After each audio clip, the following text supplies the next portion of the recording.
Stephanie Taft here with Skip Bayless and Shannon Sharp. Good morning on this Friday. So, I was supposed to be doing this show from Oklahoma City because this afternoon I was supposed to be speaking to the students at my high school, and I was supposed to be there for an event tonight. But Mr. Sharp called somebody he knew at the airline, and he pulled a few strings, and we had mechanical problems. And finally, I waited for 4 hours, and then I think the flight got canceled. Shoot. And it was, thank you very much for doing that, because you got big strings you can pull at that airport. Nah, Skip, you know, I just... They already knew what was going to happen. Really? I needed for you to be here so I can beat you down. So because I know all of a sudden you were Kawhi. You got on your Kawhis again today. Oh. Look at it. Oh, yep. They are here to stay. They dropped yesterday, and I'm dropping them on Shannon's head today again. Yeah. New Balance, because there's a new king in L.A. Yeah. They look Kawhi good. Leonard. We're about to talk about him. I honestly think they look good. Yeah.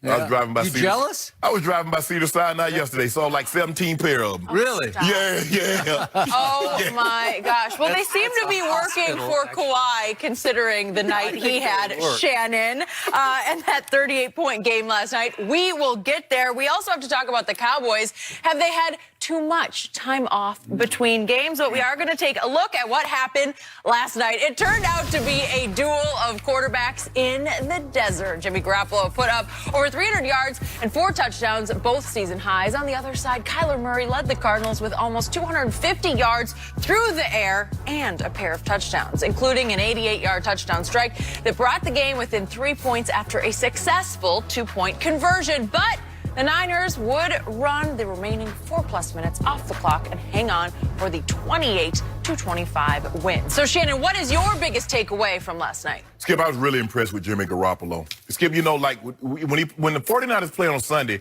we're watching 5 or 6 games, so there might be a throw here or there, or we might see a progression that he doesn't actually get to, because we're trying to watch Green Bay, and we're trying to watch Dallas, and we're trying to watch New England, and this one and that one. So last night was really my first chance, since he was in New England, to actually just focus on him, just watch him.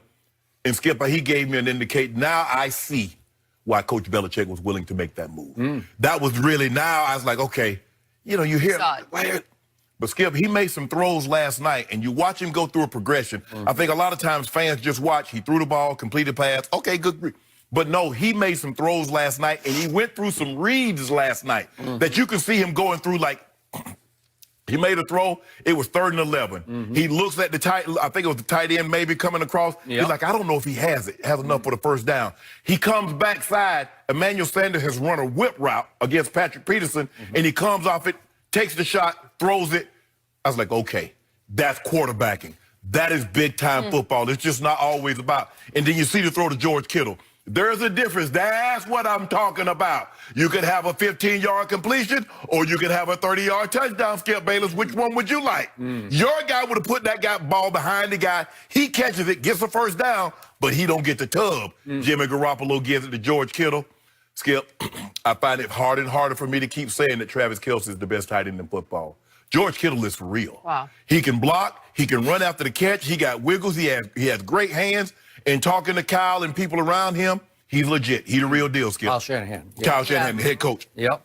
But it showed me last night, Skip. He has, and Garoppolo has a nice feel for the game. He gets it. Kyle Shanahan for real, Skip. You know, they talk about Sean McVay, and they talk about, you know, LaFleur. They talk about all these guys. This guy, he's it. He is the boy genius. Yeah. Oh, Kyle. I remember he a little bit of boy carrying the microphone for his dad on the cord. You know, because back then they didn't have wireless cords, Skip. You know, you had that long cord, and that somebody had to carry it, and he was carrying the cord for his dad. 49ers are good. Now, I'm sure Kyle won't be so excited about them running the football, because we saw that last week also, Skip, in New England, running the football, and Kenyon Drake is like, Miami let this guy go, Skip. He did nothing in Miami. He could barely get on the field. And he goes to Arizona, Skip, 115, touchdown, catching, running.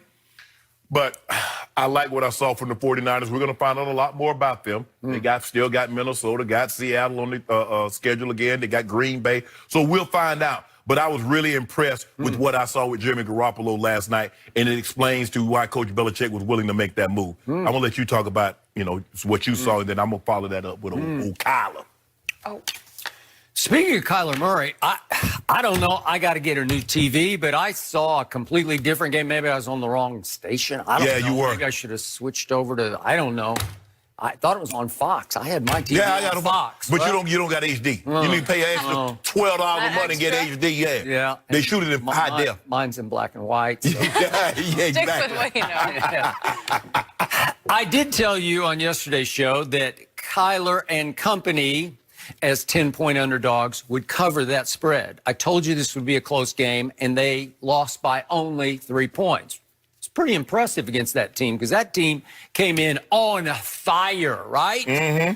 So my takeaway from last night is that I hear everything you just said about Jimmy Garoppolo, but bottom line to that game was that Jimmy Garoppolo kept Kyler Murray from pulling off what would have been the upset of the year in the National Football League. I give you that. Because if Kyler Murray had gotten the ball back within the last 5 minutes, because he did not, he was kept on the sideline, but if he'd gotten the ball back, he was going to win that football game because in the second half, Kyler Murray had been virtually unstoppable against a 49er defense that definitely came in as the hottest defense as far as taking the ball away in the National Football League. Right. As far as rushing the passer, they were the hottest defense. And I think yesterday you thought that defense was going to terrorize little tiny Kyler Murray. And I did not see that in the second half. No. Right? Yeah. In the second half, I saw my man Kyler Murray go 10 of 11 for 195 yards and 2 touchdowns and a 2-point conversion pass successfully thrown with 0 interceptions against that red-hot 49er defense. I saw him just taking over the game until he just couldn't get, so to speak, a last at-bat. I use that term because Kyler was the 9th overall pick in the baseball draft by the Oakland A's. He did not get last at-bats because Jimmy G, to all your points, kept him on the sideline. And it started with that play with 4:37 left, which was 3rd and 11 at the San Francisco 25. And Jimmy G is under siege, man. He's got rushers coming at him from all sides, including Chandler Jones. And somehow he stood strong on his probably, I don't know if it's his second or third read. It felt like his third read. But he stood strong and threw it right through Chandler Jones, like right at him. He could have took the, what you call him, in the flat, too. He had the guy in the flat. Could have taken the guy in the flat. But it's almost a blind pass because Chandler Jones is a big man, and he's just looming over Jimmy G. And Jimmy G, I think, just threw it where he hoped Emmanuel Sanders would be. Right. Which brings us to Emmanuel Sanders. Is that not a sweet pickup by this team? It looks like just what the doctor ordered for Jimmy G. Because they were, last in, receiving touchdowns for the receivers. And people were beginning to think, man, Emmanuel has lost it. No. Put Emmanuel Sanders with a good quarterback and see what he's capable of doing. Joe Flacco to Jimmy G. Or from Joe Flacco and that offense to Kyle Shanahan's offense. Yeah. Oh, here we go. Yes. And as Troy Aikman said a couple times last night, I know you don't listen, but he was saying these guys look like they've been playing together for 5 years, not for a week. 2 weeks. Because Emmanuel just got the trade deadline, a week last Tuesday, this week was a week ago. And he's there. Skip, he's in the starting lineup, and he's playing like that. And a couple times Jimmy G threw him timing routes where you got to throw up before he comes out of his break. It looked like they were long-lost friends, right? Like they've been doing this since college. You're correct. Okay, so I give you that one. And so that was the crusher because I'm just rooting like crazy. Just give me the ball back. And then there's another third down play, which is 3rd and 4. And Tevin Coleman, it got challenged on the sideline, but he got it. He just got to the sideline. That was a rookie mistake. I tweeted immediately. Cliff Kingsbury tried to check. He had no hope of getting that play turned. Why would you Why would you challenge that? I don't because know. Here's the thing. Damn game. You gotta put in your bias. As you are, because you picked the Nationals after Jessica Mendoza. That he convinced you. Talking about you right I understand. There we go. I got it. But what I'm saying to you is this: if you have a 2-1 lead and your ace, keep this into consideration. We're talking about starting pitchers who show up and pitch 6 to 7 innings. We just witnessed Greinke, who's the 3rd starter, go 6 1/3 full innings, okay, and hold them to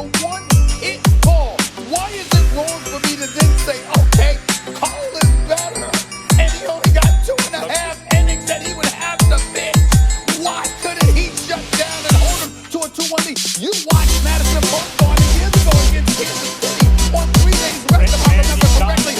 Take the complete game. Don't tell me that it's far beyond the realm of comprehension. As much as I love Soto, and as much as I respect Hendricks and all of these boys, and Rendon, I can't forget him.